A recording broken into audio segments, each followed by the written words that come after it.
Most of us would like to believe the work that we do has a positive impact. The tech industry is no exception.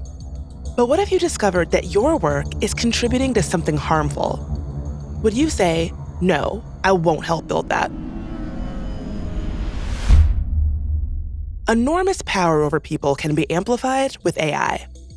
Companies and governments have their objectives with technology. But are they always right? We need to accept or refuse to do something because tech people have a quite amazing superpower. They can actually stand up from their chair and go through the door and go and look for another job. That's Yves Moreau. He's a professor of engineering at KU Leuven in Belgium. He specializes in genetics and artificial intelligence. We'll hear more from Yves in a bit. Before we dig in, a heads up, we'll be taking on some heavy topics, including surveillance, oppression, and war. But the stories are about people who are standing up and making a difference. So here's the big question. Where should we draw the line between what we can build and what we should build with AI? I'm Bridget Todd, and this is IRL, an original podcast from the nonprofit Mozilla. This season, 5 episodes on the perils and promise of artificial intelligence. Thanks to the internet, AI is everywhere now. We'll be talking about healthcare, gig work, social media, and even killer robots. We'll meet AI builders and policy folks who are making AI more trustworthy in real life. This season also doubles as Mozilla's Internet Health Report. In this episode, when do we blow the whistle, call out the boss, and tell the world, this work is not good work, and I'm going to demand that we do better?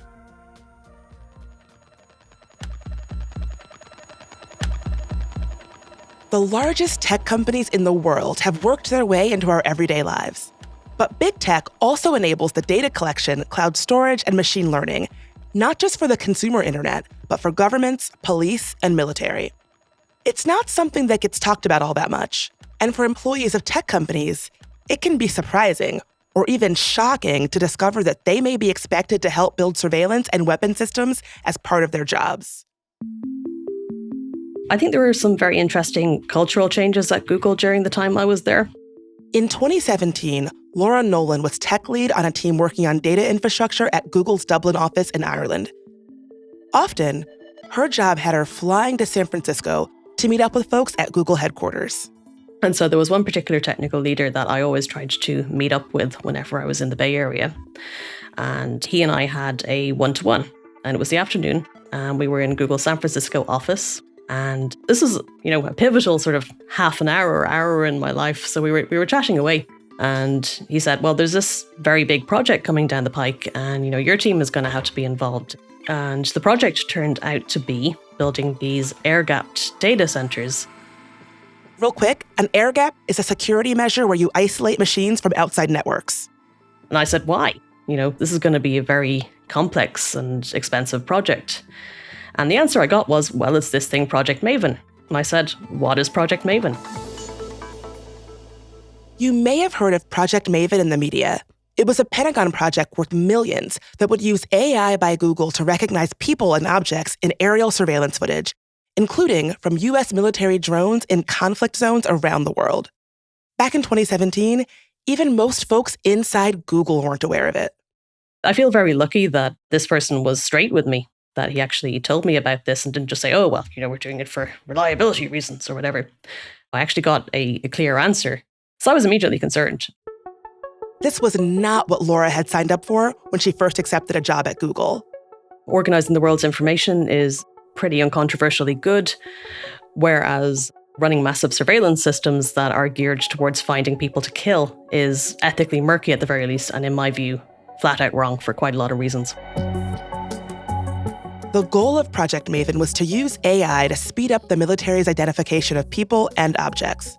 People were saying, well, Google's values are not relevant. What we should be trying to achieve here is to have a sort of a value-neutral cloud computing platform and let people more or less do with it as they will. Laura was shocked at first. And then she turned to her colleagues to encourage resistance. I couldn't really talk about it to anyone in my life who was outside of Google. And, other Googlers that I would speak to would just say, well, that's weird, Laura. That can't be happening.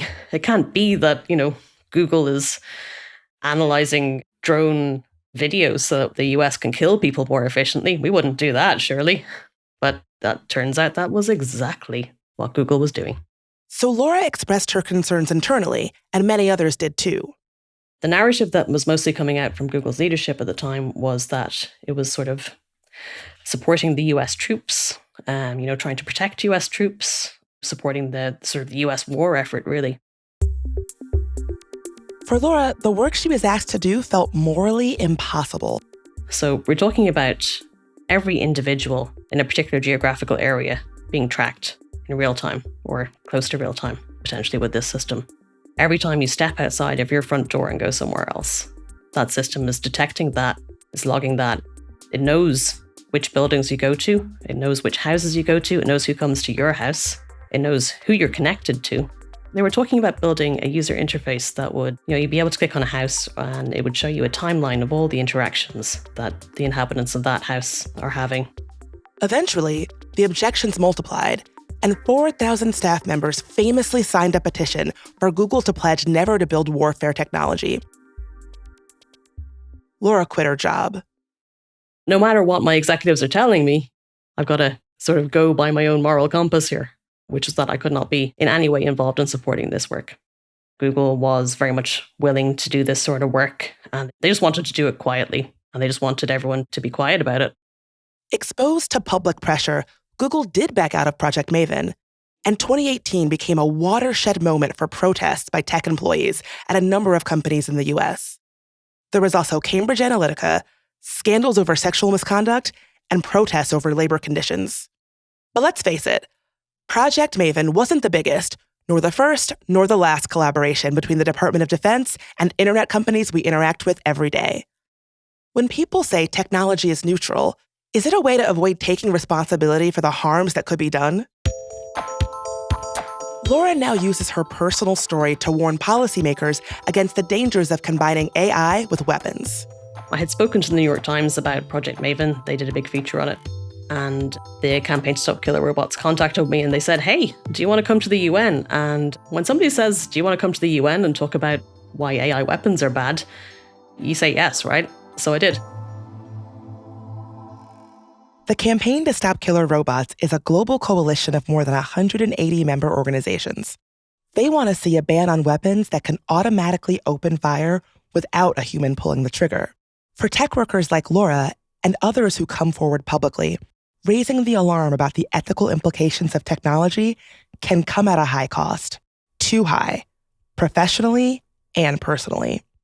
Making sure that there are legal protections for people who blow the whistle is crucial for all of us. If we can't agree that it's a bad idea to automate the most high-risk decisions, then what hope do we have when we think about how we should be using AI systems for things like job applications and social welfare benefits? We're seeing the increased use of automated decision-making systems in so many of these important and high-consequence contexts. So to me, autonomous weapons, as well as being a very important ethical problem in their own right, are also the sort of canary in the coal mine for all these other things. And I've been quite amazed in the past 5 years in interactions I've had when you actually calmly, politely, in a well-argued fashion, explain that there is a problem, then it's actually quite frequent that a few people will say, yeah, actually, I think we have a problem. And then the dynamics of decision-making can change very quickly. That's Yves Moreau again. He's a professor of engineering in Belgium who researches genetics and how to better diagnose diseases with artificial intelligence. Yves works at a university, not a tech company. But for years, he has been concerned with how often machine learning research about the DNA of people of certain ethnicities appears in academic journals, because it's actually used to target people in real life. This is not just, I'm developing a new technology because I'm interested in knowing, how faces can be different among different ethnic groups. The thing about AI research in journals is that it directly contributes to how AI technologies are deployed in the world. It's how proofs of concept are shared, between researchers and practitioners. So when Eve sees papers that trace the genetic markers of persecuted groups in China, for instance, he objects. He reaches out to the publisher. Because of the ongoing persecutions in Xinjiang, well, you have to take that context into account. Millions of people have been sent to camps in Xinjiang. There is facial recognition everywhere. There is tracking of individuals, of their behavior. If you get detected as being, deviant, you can be sent to a camp. There is forced labor. There is forced birth control. I mean, this is research that enables the potential control of certain ethnic groups that are actually products on the market from several Chinese suppliers that have functionalities embedded to actually tag people in video feeds based on their ethnicity, in particular Uyghurs. I think mass surveillance is one of these key issues. It's going to be really a battlefield for the shape of societies in the 21st century. Eve has been taking the battle to academic journals and publishers, demanding that they retract papers that he considers to have questionable ethics. It doesn't always work. In the past few years, Eve has requested ethical investigations for around 60 articles in a dozen different journals, including several with large multinational publishers. One paper, for example, used AI-powered analysis of ethnic facial features of Uyghurs and Tibetans. Eve questions whether this research is ethical.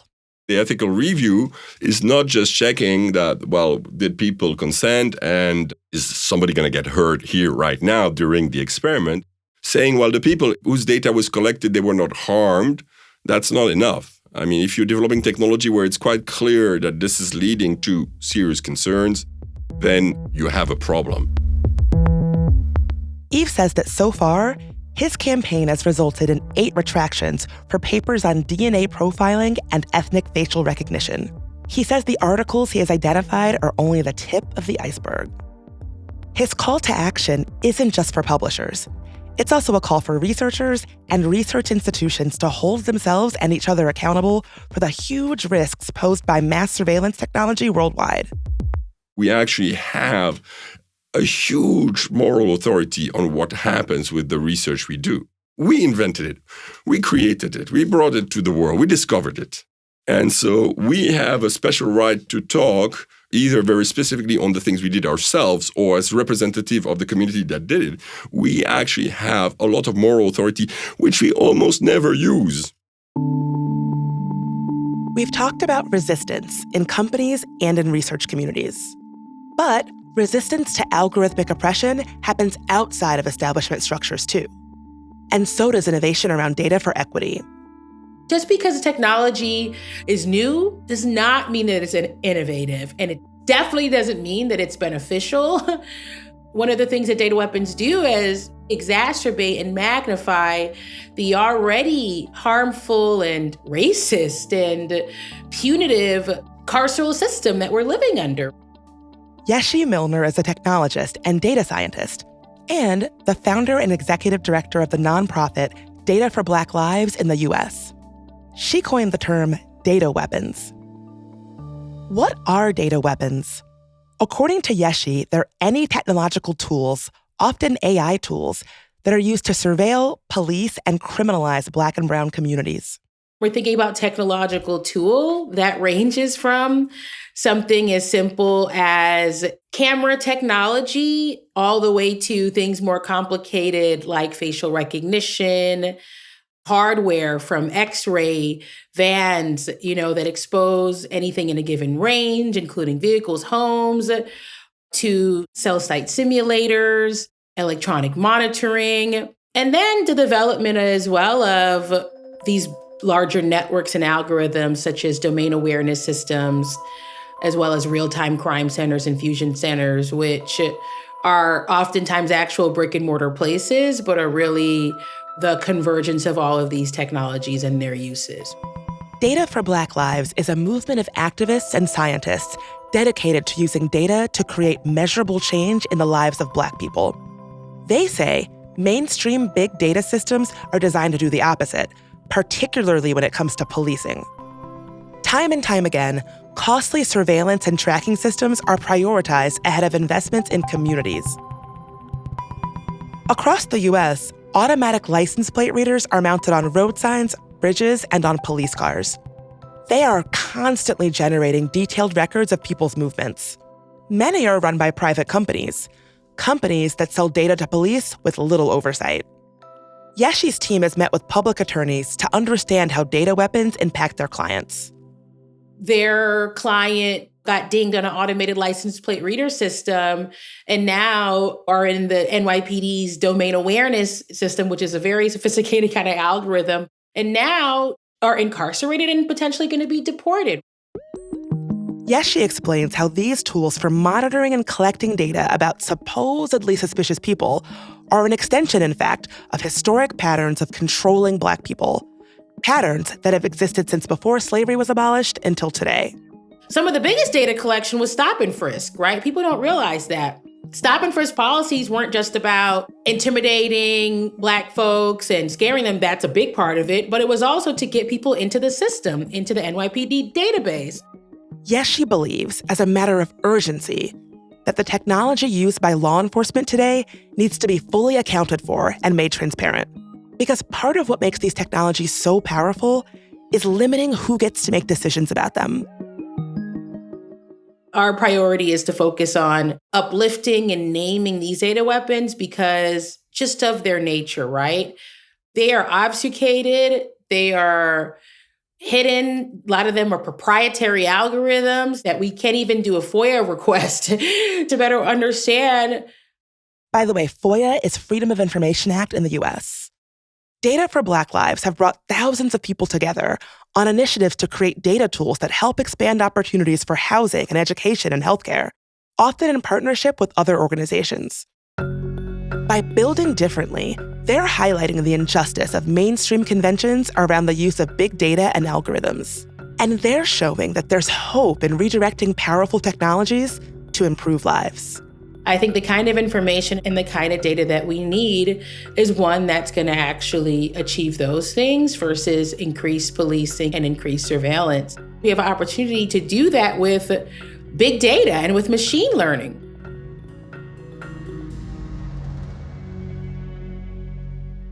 From unmanned drones to social media systems, what does it feel like to be on the receiving end of technologies designed by foreign superpowers?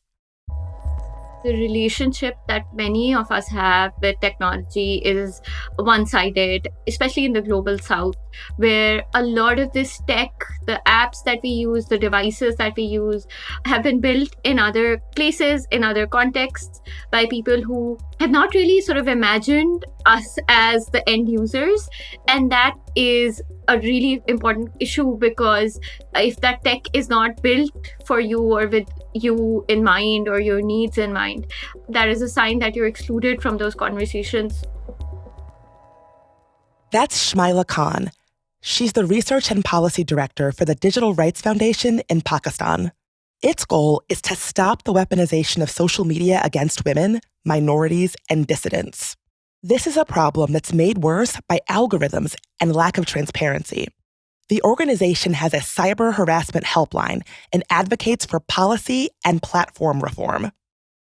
Shmaila says that too often, civil society is trying in vain to get their voices heard by social media companies who develop platforms in one part of the world and are causing harm in hers. And Shmaila says that even when they listen, there's no accountability. I think that's sort of the main frustration that over the years, sort of me and other sort of colleagues also in the region have had, that we don't just want to sit in a room and, use all our labor and sort of give you all our expertise. And for these companies and these tech people who are building this tech to then not be accountable to for that. So I think that's also a really extractive relationship that we've seen, even when voices are included. When Shmaila was in college, she remembers hearing reports of unmanned drone attacks in nearby regions every day. It instilled an awareness in her about the particular dangers of technology developed in one part of the world with life or death effects in another. There were people sitting in parts of the US and they felt like they were playing a video game where there would be these barren sort of areas with sparsely populated a lot of times or with terrain that they don't really understand. And they would just be executing these kill lists. And it was so sort of jarring, I think, because the first time I sort of read about it, I was just completely taken aback that it's such a clinical way of taking people's lives. It's sitting like halfway across the world. And the kind of like sort of distance that creates between what you're doing and what's happening on the ground. This distance Shmila's talking about is a feature of automation. AI helps create an illusion of something happening without human input. In some cases, it acts as a high-tech smokescreen to blur harms against people. Shmila gives an example of a mobile app for women backed by her own government. It's designed as a panic button that women can press to get help if they're in danger. But given the limitations on women's rights in Pakistan, Shmila says it's a dangerous tracking technology. The essential message to women is that if you want security, then you'll have to give up privacy, which is extremely problematic, but also sort of indicative of how the state conceptualizes security itself. It is surrendering yourself to complete and total surveillance as a way of being granted that privilege of security. Shmila worries when any technology is presented as a silver bullet that can fix larger societal problems. Like an app to protect women from violence, when few women in Pakistan even have phones. With AI, overconfidence in technology is amped up. I'd say this a lot to people, that I'm usually that person in a room, or my colleagues and I are those people in a room who are always questioning why something needs to be built in the first place. Can we build this? Yes. Should we build this? Depends on who you ask. Most people don't get any say on what tech should be built or how it should be deployed in the world. But maybe you do.